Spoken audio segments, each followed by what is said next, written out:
Thank you so much for being here. So today we're going to talk about effective trade promotion strategies and how that begins with a solid business plan. And so Michael, the nice guy on the screen that you see, he's an expert in putting together business plans for brands and helping brands get from point A to point B. In other words, scale and grow and all the things you need to do. So he is the de facto expert in this.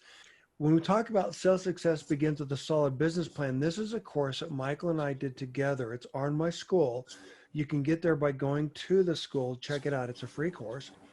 And the reason this matters is that your business plan needs to be very solid. It needs to be well put together. My point is that your business plan should be so complete that anyone could come in and run your brand on your behalf in your absence. And it would include everything they need to do in terms of the execution, what stores, how to promote everything. Today's presentation, we're going to take it to the next level and focus more on promotions than our just generic business plan. So, Michael, can you start by telling us a little bit about yourself and how you help brands? Well, first off, thank you, Dan, for inviting me.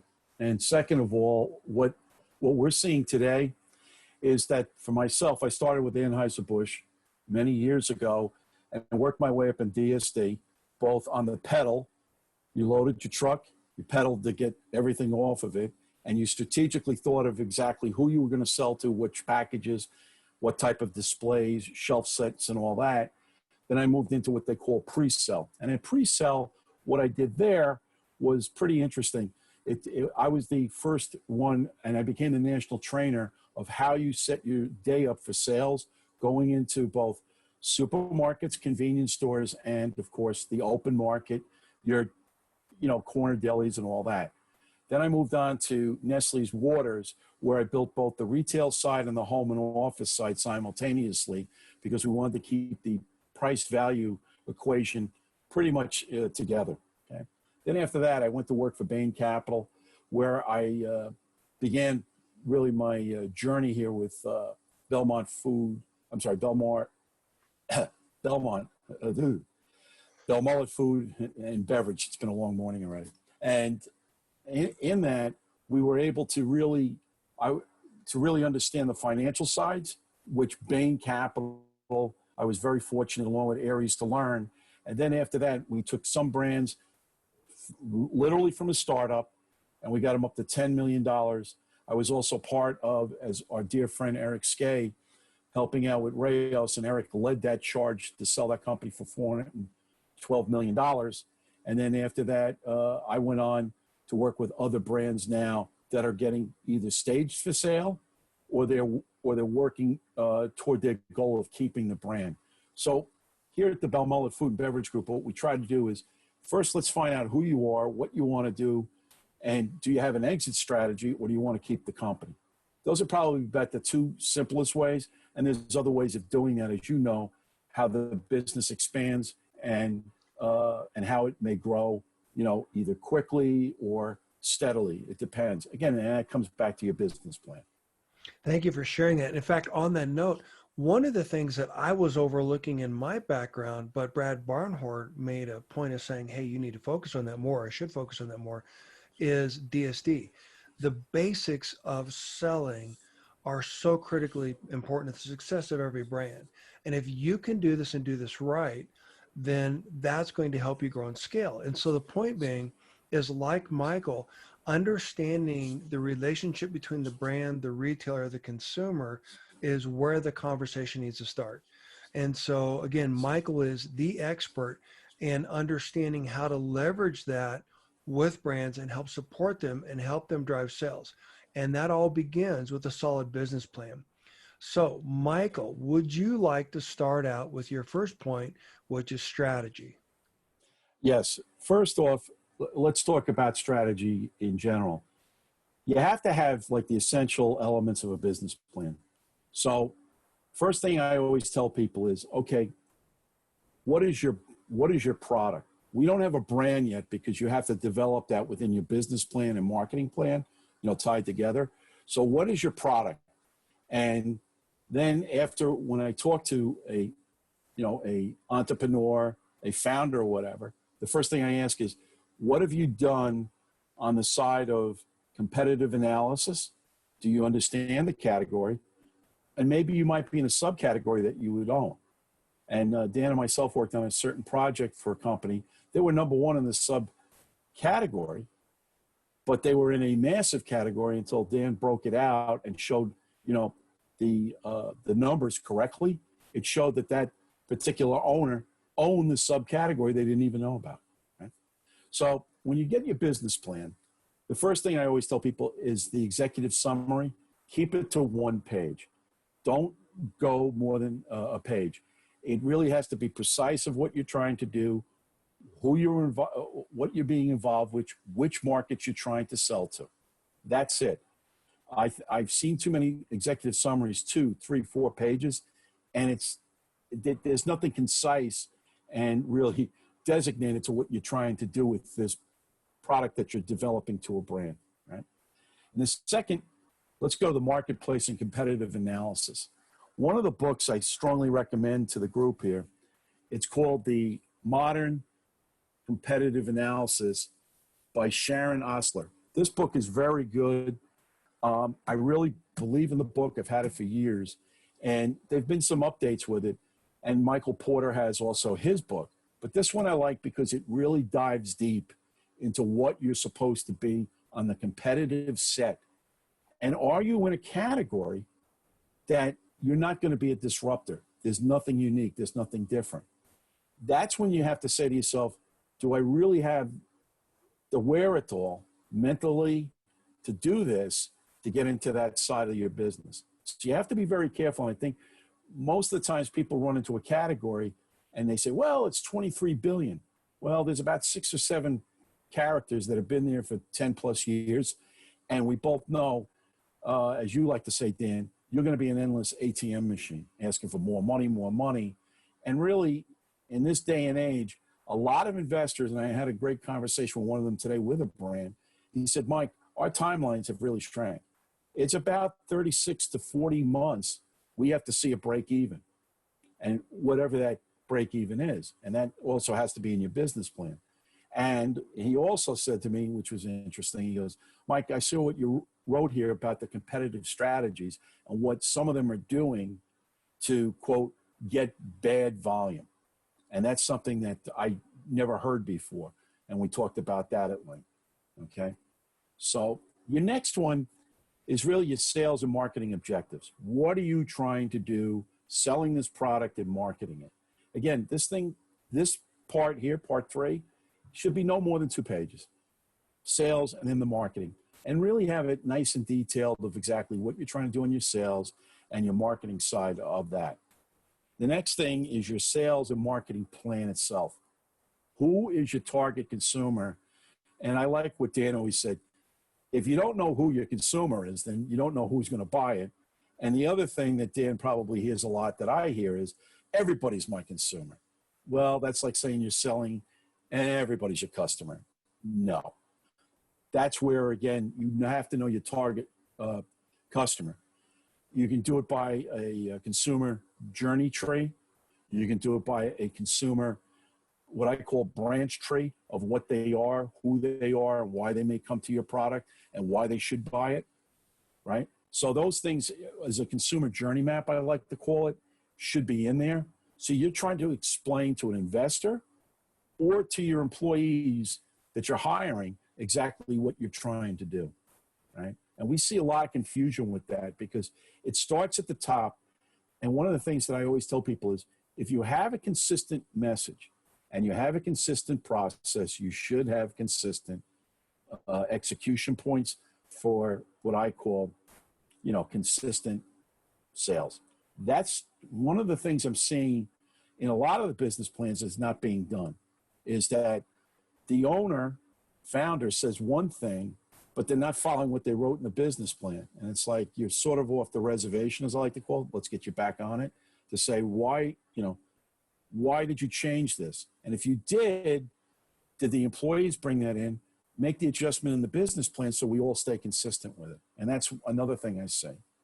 The next one, and this is where the marketing and sales strategy really comes, I think, full fold. I call it the 4-legged stool. your e-commerce site.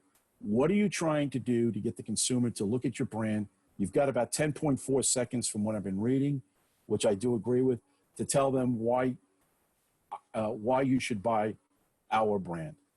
And in that e-commerce, you have to really explain quickly what's so great about the brand, and not to have a total writing of everything, ingredients and all, because the consumer can do that if they like it to page 2. And I can say this now, one of the statistics I saw at IRI is that 64% of the people will leave that page after 15 seconds because of too much information. They don't know what the brand or product really means to them, and they won't even get to the second page. So that's where you have to really build your e-commerce platform extremely succinct and to the point. Next on the e-commerce, I call it, as it goes across the chair, is the e-commerce with your retail, right, partners, a Kroger, a Safeway, Albertsons, so on and so forth, that you're working with them, that you can tell them why your brand fits there. You're a destination brand. No one else has this type of brand. And you could help them bring in their new consumer and increase their basket sales to their existing customers as well, right? Then the next one, you have to have your brick and mortar. And that's where some of the things that I come into is, okay, which supermarket chain should we be in? Well, if you're produced in New York, I would suggest that you go to a ShopRite, Wakefern. Get to them, Ahold, okay, and you're staying on what I call the 95 corridor.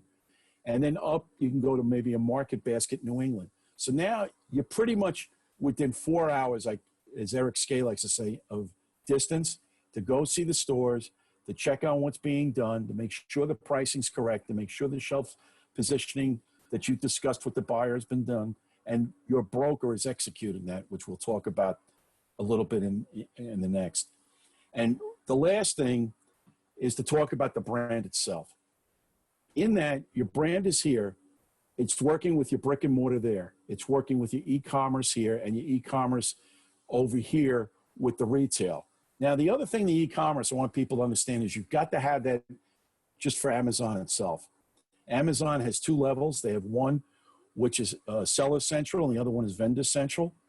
I think you should be on both platforms. You do blend a little bit of the margin down, but it does give you better exposure to be there and to be able to sell to that consumer as well. And one of the things that we have seen in retail just recently is part of that people are now using Amazon more as a search for food and beverage companies and products in general. Okay, and then the last thing is your marketing and sales budget overview. And that's really where the meat and potatoes start. And one of the things that Dan has built, and I'm a big proponent and fan of it, is his trade marketing courses that I think everyone should really pay for. It's going to, I use the old thing with Fram. You can pay me now or pay me later. Well, if you pay for Dan now, you won't be paying for the heavy expenses later. And Dan is correct. Between 70 to 75% of the trade spend dollars are wasted because you're not reviewing what you spent. You're not understanding what you spent. And the third biggest problem is you've already spent it and it's an ill spend. So to stop all those 3 at once, one of the things that Dan has is this wonderful tool that you could look at a promotion and find out exactly what's being spent. Thanks for saying that. Okay, checks in the mail. No, I appreciate that. And that is so important. So, and we'll get back to that in a minute, but let's back up a little bit. A lot of great information. Yep. Thank you for sharing all those insights. So let's boil this down to the fact that your business plan is your roadmap. It's your blueprint, whatever you want to call it. Your business plan Correct. Is what keeps you focused and on the guardrails. Too many brands, as Michael was talking about, are so busy looking at the next shiny object, you know, where, like a squirrel, where's the nut, or where's the joke where, you know, the dog's always like, there's a squirrel, oh, there's a squirrel, and always being thrown off course. And the point is that you need something to keep you on course. And if you can do that and build that into your business plan, you're going to be so much more effective than other brands. The other thing Michael talked about, which thank you again, this is exactly why I built my free turnkey sales story strategies course. If I tell you a story and you tell someone else and they tell someone else and so on, by the time the story comes back around to me, it's unrecognizable. Like Michael said, if your message, if your strategy, if everything that you're doing in your brand is not communicated effectively with the same passion and as enthusiasm across your entire sales funnel, you will fail. This is the biggest Achilles heel for every brand. And so as you were just talking about a minute ago, if my strategy is to grow 5% or 10% or something like that every year, and I'm in New York, and all of a sudden someone in California says, I want your product on my shelf, how are you going to support that? Is that within your business plan? That, in my opinion, I think Michael would agree with me, is something you think about down the road. And so critically important that you've got all that set up within your business plan so that you can just focus on, like Michael said again, execution. This is why this matters. Most brands don't execute well. Most brands don't do a good job or effective job of holding their broker partners accountable to the execution. Most brands don't execute well when they get their product on shelf. Think about it this way. Your brand has your name on it. And if there's an out of stock, or if your product's damaged or something like that, if they can't find it, if it's mismerchandised, it's in a bad place in the store, that's not the retailer's fault. That's your fault from the consumer's perspective. So how do you fix that? How do you communicate to the retailer that you've made a commitment to address that, to stay on top of that, et cetera? And then, of course, as you're doing this, when you're talking about potential investors, the value of your company, as Michael keeps alluding to, that's where this comes into play, because investors want to know that they can get a return on their investment. They want to be able to trust that you're going to manage their money effectively. And so if you've got a solid business plan and you put all that into it, that's going to help them feel more comfortable. And that's going to put you in a position, if you do it right, where you can negotiate better terms. I know I've thrown a lot at you, Michael. What else do you want to add around that? Or what things have I not talked about or are included in that? No, you brought up a good thing with the brokers. One of the things that I use, and Dan, you've heard me say this numerous times, is that I use the analogy is it's like an infant. Well, you don't go to somebody's door, knock on the door and say, look, I'll be back in 18 years, make sure it grows up right, and I'll come back to get her for college or him for college. You've got to stay on top of that broker, working with them. And by the way, have a script of exactly talking to the broker, what your points are about your brand. Keep them focused like you're focused. So you know what, to your point, Dan, that story stays consistent here to consistent there. The problem is people don't go in working with their brokers. They hand stuff over. Well, my broker isn't doing well. I hate to say this, that's your fault because you're the head coach. And I always say you can't yell at the player unless you taught him. Right? So you have to teach that broker, this is what my brand is. This is the category we're in or the subcategory. This is the competitive set. This is where we need to be, right? And then taking your sales deck that you built for them. Do not have the broker build it. Let you build it because that message stays consistent. So when you give it to them, it's rolling off your tongue. Your passion is right behind it, right? And you're also working with that broker that they totally understand you. And the other thing too is don't be afraid not to ask to go on the sales calls. Historically, what I've seen from major retailers is when they hear the founder and they hear the story of how the brand was developed and why did you develop it, and that passion comes across, that really helps out during that initial sales call, okay? And that's one of the other things too, when we talk about the trade spend, you and I talked about it, we're seeing a lot of changing parts, folks, happening as we speak. And this is why this tool and some of the things that Dan teaches is going to be more relevant now than ever before, because this virus has changed the way retailers are going to look at sales, promotions, and execution. I will not tell you the retailers said this to me by name, but they said, Mike, we kept a little scorecard And there's some brands that will not come back on our shelf because they didn't identify why we were out of stock, but our competition got their product. We don't understand why we weren't notified that they were going to be out of stock, and they just kept saying it was just about the virus. So those are the other things, too, that retailers are doing. Yes, they do have a little scorecard, and yes, they're looking at who worked with them and who didn't. So critically important. Thank you for sharing that. Actually, it reminds me.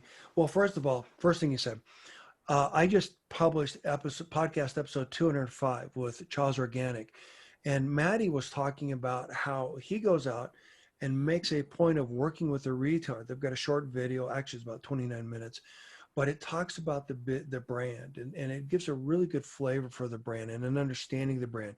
To your point, you've got to make sure your broker is talking about your brand with the same passion. And if you think about a broker, there's some good, there's some good mechanics, bad mechanics, all that other stuff. Right. But, you've got to get them on board, and their success is your success and vice versa. And so if you can help them understand what's unique about your consumer. So in this example, they're talking about regenerative organic and why that matters and why that's so critically important and how they're helping out the farmers. And it's a great episode.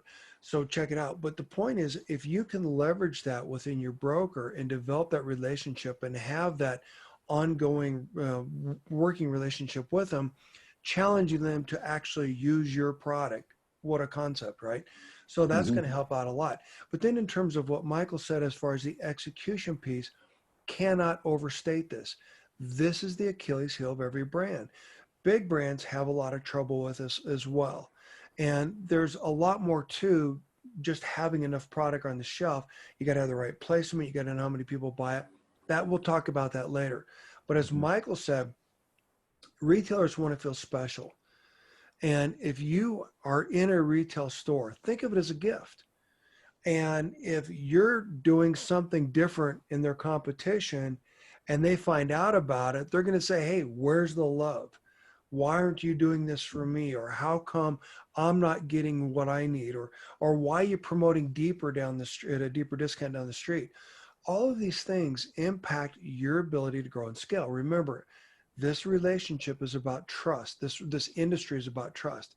It's not only the consumer that needs to trust your products, it's the retailer that they want to be able to trust that you're going to help support them. Remember, keep talking about this. The three things retailers want: reasonable profit in the category, they want a competitive advantage in their market, and they want more foot traffic in their store. And if you can if you can support them and help them meet their needs, a savvy retailer will bend over backwards to help you. So as Michael talked about the trade marketing, actually, let's talk about, before you do that, let's talk about, Michael said, the Amazon strategy. I believe also you should consider Shopify. Also have a way to sell your products online within your site. I've got some creative strategies that we've talked about, other podcast episodes, et cetera, where you can leverage that, as Michael said, to drive sales in traditional retail. So I just wanted to make that point. Your online presence is critically important, because if all the retailers disappeared tomorrow, who would buy your products? Now, I've been saying that for years, not knowing that we'd have a pandemic. But the point is, as Michael was alluding to, now small brands are getting squeezed out. And they're getting squeezed out because retailers are looking toward that drug that they call trade marketing. They're looking for the big brands that can pay the slotting and all the big fees they charge. And they're looking at velocity as being a metric that's more important today than it was before. We've had a lot of discussions about this on the podcast, the webinars, et cetera. Small brands cannot compete on velocity, total movement. Small brands instead should compete on contribution.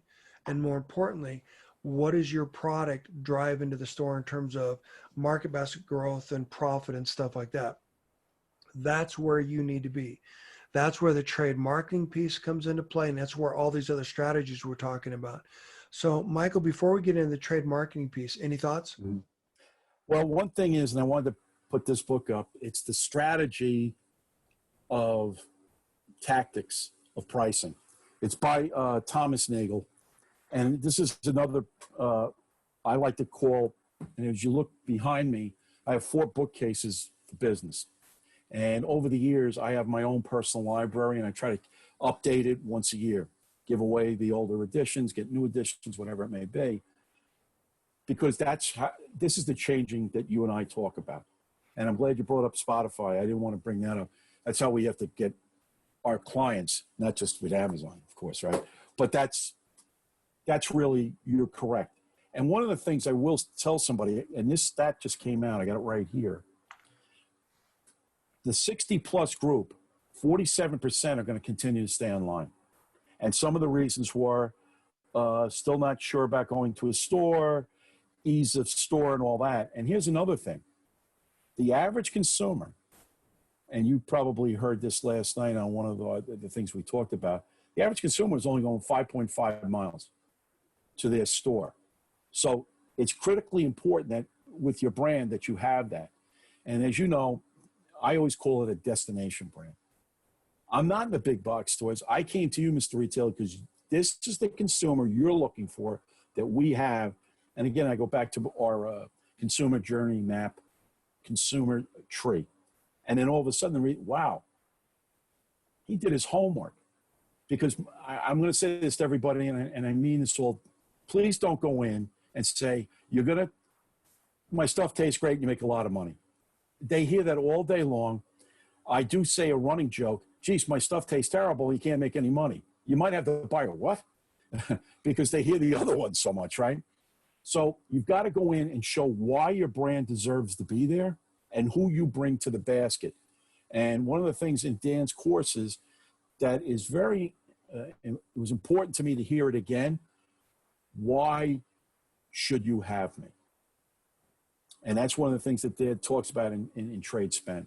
So I think that's a big thing that you and I always talk about is trade spend, because Dan's right. Most of the time, the investors ask, well, how much are we spending on this? And you can't give, well, I think, no, here's the exact number. If you have Dan's tool, you've taken his courses, you're pretty much going to be 99% there of exactly what you spent. So that investor, your quote financial partner, feels a lot more comfortable with you than guessing. I'll leave you with this because, again, I talked to the one banker this morning. He goes, Mike, the guy said he had X amount of stores. I said, okay, so I looked at the distribution. And Dan will tell you in the scorecard, you sort of have a good projection of what you want. The guy only has 2,000 stores, but he talked like he had 30,000 stores. And I looked at the distribution report, it's only 2,000 stores.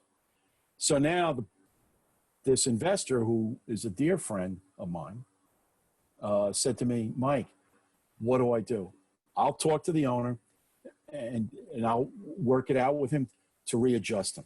Because this gentleman who invested is a good person and a dear friend of mine, and he wants brands to succeed. He just wants, where are we? Where are we right now? That's all. So that's part of it as well. And I think, let's get into the trade spend, because I think that's very important. I think it's imperative today now. Well, and thank you. And the reason we're setting all this up is, and thank you for sharing that, and thank you for all the compliments. Yeah, I'm trying to really make a difference in the industry. So let me frame it this way. There are tools out there, software solutions, that will quote unquote manage your trade spending. Think about QuickBooks for trade spending. In other words, you put the amount in that you spent, and it says that it just keeps track of it. Think of your checkbook, okay? It doesn't tell you how effective the spend was. That's the thing that's missing in all these tools. And some of them have ways to get around that, and they give you a little bit of an insight into what's going on. But because of the way the data comes out, and I don't want to get overly technical right now, I talk about this in the course, et cetera, you need to understand what are the things that impact trade spending. You need to understand what are the things that you need to be looking at. And I'll just give you a quick example.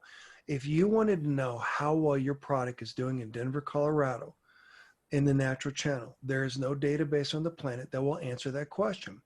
So if you're promoting here at Sprouts or Natural Grocers, et cetera, there's no way to differentiate how your promotion impacts the category impacts the retailer, impacts the competitor if you're looking at any of the databases that are out there. And that's true in other areas as well. So with that said, retail execution, solid business plan, know your customers are, understand your market basket, who buys your product, when they buy your product, what are the things they buy. The more granular that you can get, and this is key, the more effective your trade management's going to be. So as Michael said, over 70% of trade dollars are wasted or ineffective. What that means is they do nothing to drive incremental sales. It's even more impactful and natural. And so when you're talking about what does it cost to put your product on the shelf and get it in the hands of the consumer, this is where that comes into play. So the tool that Michael's talking about that I built is the trade promotion ROI calculator, and it gets down into the nuts and the bolts of how does your trade marketing impact sales? How does it impact the growth for the retailer at the category, et cetera? So I've got a short video. Michael, do you want me to show it? Yes. Okay. Are you tired of everyone having their hand out? Face it, retail's pay to play. Wish there was a better way to grow and scale your brand? Well, now there is. It all begins with effective promotion management, and that begins with calculating the ROI from your promotions. If only there were a free tool to do this. Well, you're in luck, because now there is. Before we go any further, we want to set reasonable promotional goals, and we want to set targets that we can reach. Before you know where you're going, you've got to go back and take a look at where you've already been. In other words, if you want to set effective goals, well, what do those goals look like? What kind of target are you trying to reach? Let me show you why this matters. Go to my website and click on the free promotion analysis tool button. On this page, you're going to get a wealth of resources that are going to help you identify exactly not only where you've been, but it'll help guide you to where you want to be. So as you scroll down, the first thing that you find on this page is this tool, the Promotion Efficiency Calculator. I designed this because I wanted you to think about how much money are you really spending on trade spending. Like I said, it's a little bit of a black hole, and a lot of companies struggle to answer this. So generically speaking, if my annual gross sales are $800,000 a year, and I spend 25% of that in terms of trade spending, then I'm spending about $200,000 a year to get my product in the hands of a shopper. Now, if I can save you 10% on that by the strategies that we're talking about now, then I can save you $20,000 annually. So the question at the end of the day, what would you do with that money? So let's change some of these numbers and show you how dramatic this can be and why this matters. So let's say, just to make it easy, let's say I am a $1.2 million brand. Okay? At 25%, I'm spending $300,000 a year on my trade spending. Now, let's say that I'm able to go from 5 promotions down to 3 promotions. I realize there's a lot more in that, but just stick with me. So let's say that I have an opportunity to reduce a couple promotions to eliminate them. And let's say that I'm going to save about $5,000 per promotion. Well, if I can save $15,000, there you go. Then I am reducing my trade spending by 5%. Now, that's one retailer perhaps. What if I did that in 6 retailers or 7 retailers? Imagine how much money you could save. So using that same example, let's say that I'm able to save $30,000. Well, that's 10% like we saw a minute ago. What if I'm able to save 20%? That's $60,000 you could put back into your brand to help grow and scale. I just eliminated 12 different promotions, or a different way to think about it is I eliminated one ineffective promotion at 12 different retailers. And remember, this is how you make your brand more attractive to potential investors. Now, let's say that after you start getting really efficient at this, you're able to reduce your overall trade spending. Let's take it down to 20%. Okay, but wait a minute. Remember, we said that we saved $60,000 on promotions. So we'll go back to the $60,000. You just reduced your overall trade spending from 25% to 20%, from $300,000 to $240,000.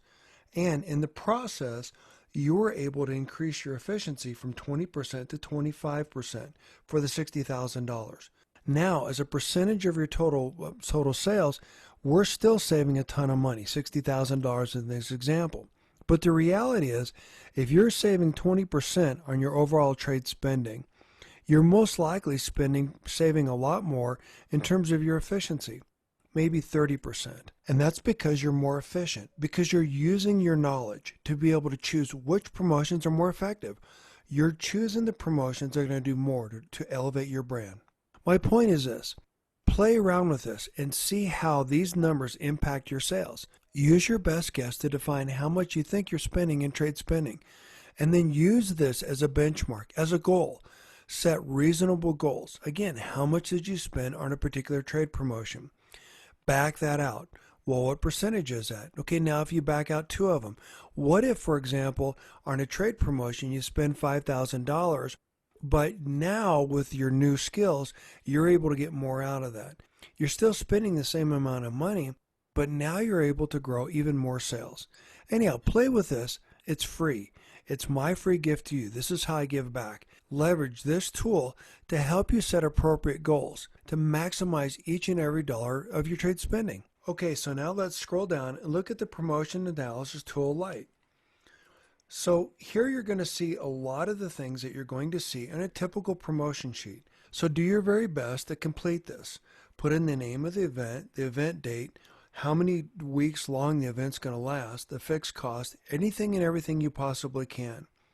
Now, if you don't have access to the data, to actual sales data, then you can go into a store, for example, and ask a store how many cases of product they sell on an average week, a regular week, without the promotion. And then how many cases do they sell on a week where the product is promoted? Now, I acknowledge that that's not a perfect solution, but it'll give you a good feel. It'll help you understand the dynamics about how all this works. So you've got your base units. Your base units are your sales in the absence of a promotion. Your incremental units are the extra units that you sell during those weeks that you promote. Input all of that. In terms of the dollars, simply multiply how many units times the average retail price when it's promoted, or how many units times the retail price, the average everyday price. That's how you get to some of this information. This is something I'm going to go much deeper in my Trade Marketing Essentials course. But just to give you an idea of how this works, to start to get you to think about what are the things that impact your promotions, where can you save money, where can you get a bigger bang for your buck. That's what this is all about. Well, after you put in all your calculations and you scroll down a little bit further, you're going to start seeing what those numbers may add up to. In other words, what is the price discount? How many base cases? Again, base cases, cases in the absence of a sale. And I know I didn't show you this before, but if you hover over the question mark, you're going to see exactly what every single item is, what's involved in it, and what's important about it. So, as you're beginning to play with this, pay close attention to how everything can impact your promotion. For example, if you go up here again, and let's say for in-store demo cost, we're going to say they cost $1,000. Or let's say that we're going to pay more to scan the price down. So instead we're going to spend 10 cents. So then go down and take a look at how that impacts your overall performance. This is what you need to be paying attention to. This is your opportunity to become an expert in your trade promotions. Now, the best part about this is the part I'm most excited about. After you do this and you play around with it for a bit and you really get to be comfortable with it, well, then you can actually email this to yourself. Put in your email address and your name and hit the scenario. Now, I'll tell you, it doesn't show up in your mailbox immediately, but it does come. And once you get this, hang on to it. Then you've got your scenario that you're planning. In other words, what are you forecasting in terms of this promotion? You want to be able to help the retailer understand what their expectations are, how many additional cases they need to have, etc. Now, after the promotion's complete, then go back in and put in the actual numbers. At this point, now you've got another scenario. You print that off and you can compare the two. And then you can start identifying what are the unique opportunities to drive more sales. This tool is so very, very powerful. And yet this is something that every brand doesn't have access to. Leverage this. Use this as you're beginning to grow and scale your brand. Use this tool so that you can take it into the retailer and say, look, this is what I'm going to do to help drive sales in your store. This is how much incremental profit or how many incremental dollars I need. And by the way, another thing you can do as you start getting a hold of data is once you start providing more insights, better insights to the retailer, savvy retailers might even reward you by giving you access to your actual sales data. In other words, they'll tell you how many units you sell in an average week. And then they'll tell you how many incremental units you sold during the week of the sale. That makes this a lot more accurate. So anyhow, there are a lot of different ways to use this, but use this. Do me a favor and help me raise the bar in the industry. Share this with any of the brands that you have a relationship with. If you're in a situation where you're able to co-promote with another brand, and then you've got your scenario and then they've got their scenario, and you put the two together and you take that into the retailer, that's powerful. These are the things that retailers really want. Retailers want insight. So anyhow, thank you for indulging me. So I'm really excited about that tool. And as Michael was saying, this is a game changer. So when we're talking about how to help the retailer, retailers want insights, actionable insights. They don't want a canned report, the same canned report that every other brand shares with them. When you understand your business plan and you understand the important factors that go into your business plan, the consumer, the market basket, what your consumer looks like specifically, all that other stuff, and you get down to that granular level, and then you input that into that tool, now we're able to really help the retailer. And more importantly, we're able to help you grow and scale your brand, get more bandwidth for growth, more for innovation, et cetera. We're helping you avoid some of the wasteful spending that other brands are plagued with. Michael, your thoughts? Yes. One of the things about this tool, it reminds me of a great line by the greatest philosopher of our time, Yogi Berra. If you don't know where you're going, you're going to wind up somewhere else. And that's the whole thing with your tool. And one of the other things I want to add on to that Dan brought up, when you're in the stores and you meet some district managers of these chains, maybe a ShopRite or whoever, and you give them your business card, you offer them free samples and all, you'll be very surprised with follow-up calls. And I've done this because, Dan, you and I grew up in DSD. Hey, Dan, yeah, I remember. Mike, I remember you. They're more willing to give you information. What do you need? Well, what zone stores do you have? Well, I only got these 45 or 50. Dan will tell you, if I can get 50 out of 400, I have a pretty good idea of what I'm doing in the entire chain. Last thing with this tool, one of the things that's going on today, folks, you can read all you want, but the retailers have been doing their own shelf set analysis while this virus has gone on. With this type of tool, you could go into a retailer saying, take a look at what we did promotional wise, and they'll look at their information. By the way, we didn't do well here. Here's some of the areas we missed. Here's our idea for another promotion in another timeline to help you build the customer. If you have an answer to a problem that they know about, but you've already come pretty much prepared with this type of tool, that type of information to get them to where they need to be, they're going to be more than willing to listen to you. One of the things that Dan and I always talk about is you can't go in with the same promotional schedule every year, drop it on the table and say, here you go. What are we doing? Where can we cross merchandise? How do we cross merchandise? And Dan always talks about the other thing with market basket. What's in the basket besides my items? What other departments can we put up secondary displays? Okay. And I always hear this too, Mike, that's a lot of work. Well, if it was easy, everybody would do it, and they don't. That's the biggest thing. So that's the other part where you can work with the category manager of that particular item you have. And I've been able to cross merchandise with other items as well, going into produce, coming out of produce, and going into other areas of the store where it would be another, quote, incremental sale. Look, the one thing I'm going to say, and then we'll get into the rest of the business plan, folks, e-commerce is going to grow. It's going to finish at 21 billion. It was only predicted to do 9 to 11. So now we know it's doubled because of this pandemic. So people are getting used to ease of this. So the retailer is going to look at their real estate, as Dan likes to say, all they're doing is renting you real estate. Well, here's the investment that we can do to help you make sure your real estate gives you back what you deserve. That's the other part of that. Thank you for sharing that. And on that note, one of the things that I believe is true about category management, the way this is supposed to work, which is not really the way a lot of brands practice it, unfortunately, is that you are, as a category management expert, I was an independent consultant working on behalf of the retailer, even though I was getting paid by Kimberly-Clark, Unilever, et cetera. The point being is that our job is to help them succeed. And by helping them succeed, the retailers, they gave me incremental opportunities that they didn't give to other brands. Oh, and I didn't have to pay for it. Oh, and also they gave me free data. So there are a lot of other advantages to doing this, like Michael said. And this is where, even though it may seem like it is a lot more work at the beginning, these relationships, these add up over time. And when you can do something so impactful in one market with one retailer, well, word gets out. And then other retailers start working with you. It's that know, like, and trust factor. So thank you for sharing that. This is why this matters. This is why we're having all these conversations in the free webinar series.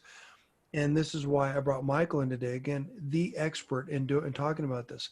So Michael, with that in mind, you want to, I know we're kind of getting closer in time. If anyone's got a question, throw it up there in the chat box or Q&A. But anyhow, Michael, let's get back to the plan. Okay, the financials is pretty, it's going to be balance sheet. It's going to be P&L, profit and loss statement, and cash flow. Now, here's the other thing about, and we'll talk about this, and it's really behind it in logistics. Cash flow, folks, is managing your inventory to the best possible abilities that you understand working with your broker or a sales team. Now, the Balmoral Food and Beverage Group, we build business plans. Dan knows this, but we make the national account calls. And Dan brings it up all the time, and I'm a proponent of as well. We walk in to help our financial situation. Here's the stores. Here's the amount of inventory that you're going to need for this promotion. And if you do it reasonably well, the retailer, you've taken, quote, the buying time out of them, and they can pass it along to their other people as well. And that, to me, is a big, big home run. It really is. And over the years, you know what? You've taken one more thing off their plate. So all they do is they send out in their Excel spreadsheet, you need to take this, this, and that. They're done, which is great for you. And then also you can talk about your display activities, where it has to be positioned and all. And again, you got to tell your broker, we're going to be in aisle 14, all the way in the back of the end cap, and that's where our display is. Folks, if you don't get it granular, Dan and I use that word a lot, you're going to miss out. It's the small steps that lead to the big fall. I've said it 1,000 times. And both of us coming out of DSD know, most of the time working with the store managers, working with those district managers and regional managers, they become your biggest ally more than anybody in the corporate office, because they'll say, geez, I saw Dan out there the other day. I saw him working with his broker. He's really trying to keep an eye on his product and my profitability. You know, folks, it's not 100%. But you know what I always say? If I get 9 and a 10 on my team, I'm doing better than I was 0 for 10. So that's how I look at it, and that's how you should do it. So the financials, make sure that you have somebody, hopefully it's us, building your plan to make sure that these things line up accordingly. So again, when you have that plan, and Dan always says this too about business plans, if you're sick for 2 weeks, God forbid, somebody could just look at the business plan and know exactly where you're going. They can take the steering wheel because you gave them the directions to drive the car down the block. Logistics, how do you get to market? Are you going to use distributors? Are you going to use DSD? Are you going to use hybrids, which is something different? How do you get there? These are the things you need to think about. These are touch points, they're cost points. Anything you touch, remember, it has a cost to it. So please remember that at all times. What type of warehousing? Are you going to own it? You're going to rent it? You're going to share it? Okay? Inventory. Please look at it weekly, bi-weekly, monthly, quarterly, yearly. And to Dan's point, then you could see after your promotions, how your inventory has been depleted, what's the build after it. So now you're pretty good on your cash flow, knowing what's coming in and out, and you know exactly what's been sent out and what your expenditures are. Now, measuring success, here it is. You have to have a scorecard for your broker, working with the retailer. And we do it by distribution of how many stores. If it's 3,000, how many stores are we targeting? 1,500, 50%. And every month, you make sure that your broker is getting it from the retailer. How many stores sold your product? It's gotten so detailed, Dan will tell you, they'll actually tell you the stores that are out of stock. Now you go back to your broker saying, look, store 210 to store 250, those 40 stores are out of stock. What happened? Was it merchandised? Was it taken off the shelf? What happened? Be a detective and ask good questions. The other thing in scorecards, do you have one SKU, multiple SKUs? You put that in your scorecard. Single SKU, folks, we call it just single, multiple, anything over one package is multiple distribution. Dan knows that. And that as well. Know your budget or your budget's going to run you. A lot of times people say, oh, I didn't know about the budget. I didn't see this. Well, then you weren't paying attention to it. That's why when I go back to your financials, from my financials in 6, logistics 7, you have a deployment process of what you're doing, measuring the success.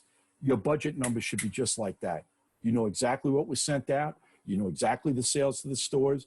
You know exactly your inventory that's on the floor. And the last thing, what's your short and long-term goals? What have you done well? And by the way, I suggest very strongly, business planning should be done monthly. And I'm also a fan of doing a rolling business plan. I love these guys. Oh, Mike, I got a 5-year plan. Well, good. Give me the 6 numbers for lottery today, and then we can predict those numbers too. Can't do that. I think you have to have a rolling business plan to be successful. As you start to grow, the most I'd like to see is 2 years, maybe 3, but that's a little bit of a stretch. And then you show your long term. So that's basically that. And the last thing I want to say to people is at the Belmullet Food and Beverage Group, we just don't build your business plan. Dan knows this. We have relationships with DSD partners across the country in food and beverage and the national distributors as well. We also work with Safeway, Albertsons, H-E-B, Kroger, Publix, Wakefern, you name it, we know them. And after 42 years, as somebody once said to me, Mike, you seem to know everybody. Well, after 42 years, I hope I bumped into somebody. And that's part of what we do. And again, I'm a big fan of Daniel Oman's courses.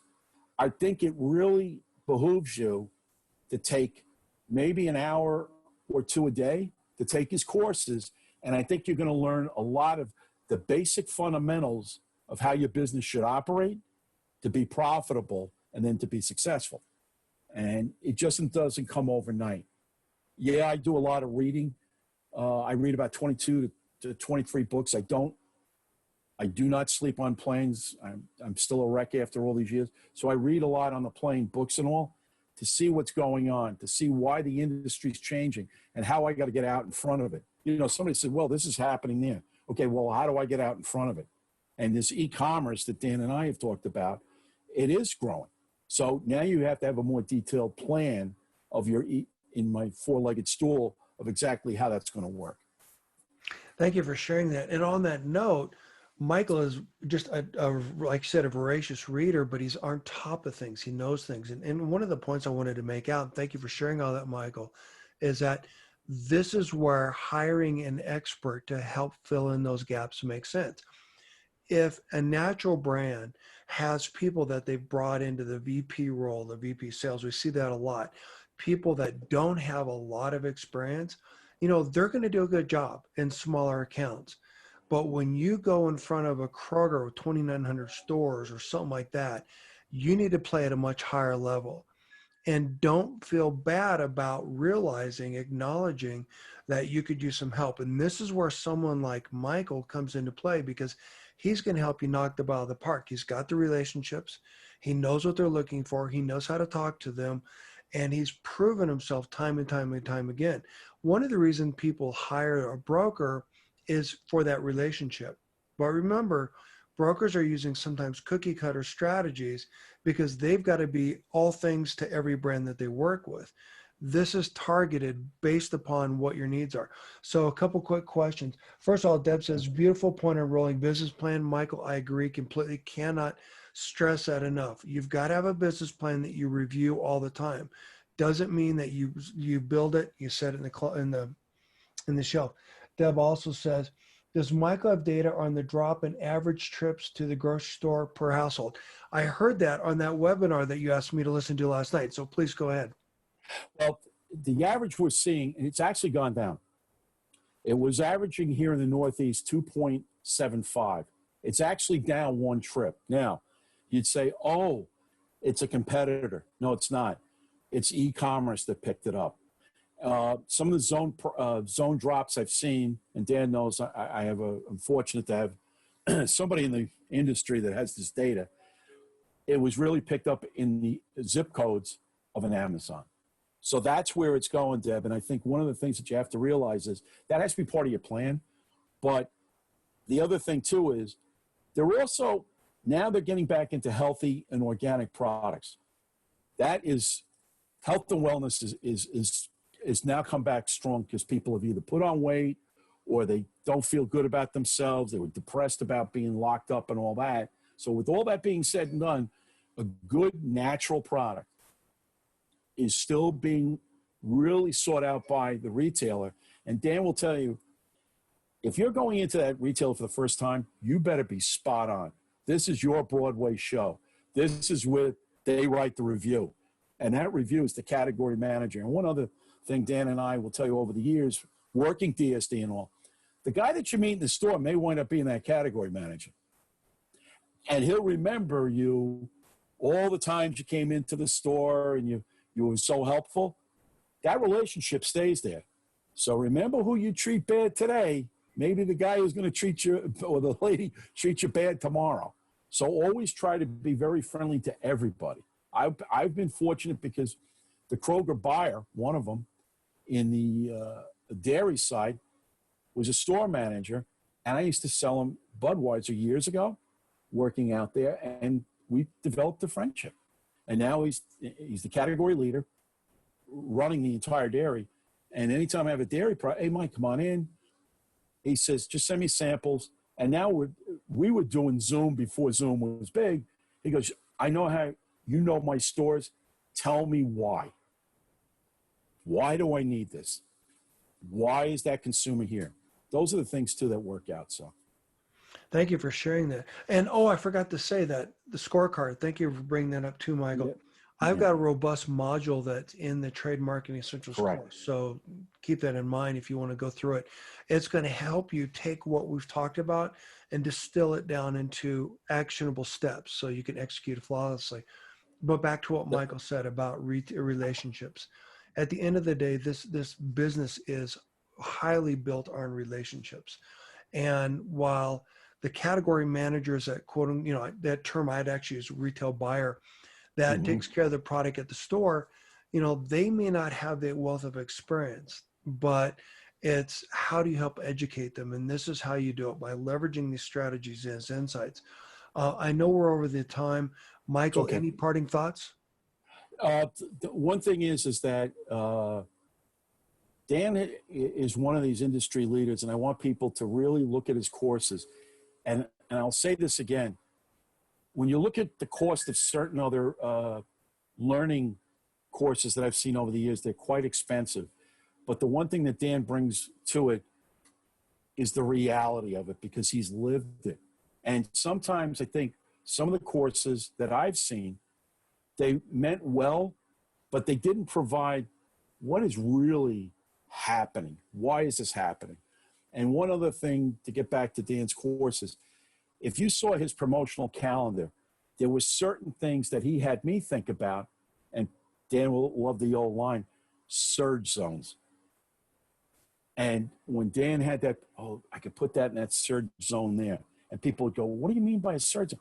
There's certain spots, Dan will tell you in the store, that a retailer knows that there's a heavy amount of traffic, but if you can put your product in there, during a promotion to help build the basket and to then, bring it back onto the shelf and all that, they'll say, geez, you really done your homework. You had me think about that, Dan. Surge zones. I haven't thought about that in a couple of years. Well, I appreciate you saying that. Thanks. Yeah, I'm trying to, I would liken it to boot smarts versus street smarts. I'm sorry, ivory tower smarts versus boot smarts, and boots on the ground, street smarts. And the point being is that there are a lot of people out there that'll say this is how it should work, and theoretically it should be correct. However, the funny thing is that consumers do what they want. They buy what they want, when they want, how they want. And that's not predictive to the degree that a lot of people would like to believe it is. So, Correct. Michael, thank you so much for your time. Thanks for coming on today. Thank you, everyone, for joining us. Give me a couple hours. I will get this up on YouTube. And then, of course, this will be out in the podcast later. Don't forget that next week we're going to talk about the 4 points in terms of getting your product on the shelf, working with a co-packer, et cetera. The week after that is a big one.